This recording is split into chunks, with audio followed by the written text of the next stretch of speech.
Ekitaldia iruditu zait oso interesgarria izan dela, asko ikasi dugu batzuk, arriskutsuak diren gauza batzuk, eta nola prebenitu.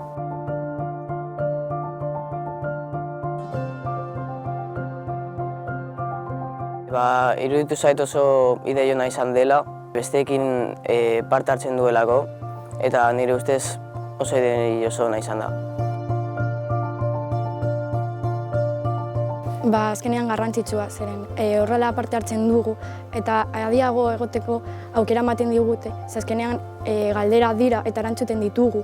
Orduan parte hartzen dugu eta interesa jartzen dugu. Buruan geratu zait, esan duenean poliziak, txainak esan duenean aitor eta gero aitor hila zegoela. Aurpegia odolarekin eta oso aurpegi txarrarekin eta hila zegoela.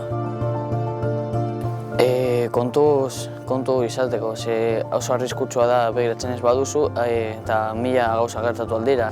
Jotea begiratzen bidea eta zer dagoen bidean, kontua handia esan behar duzu.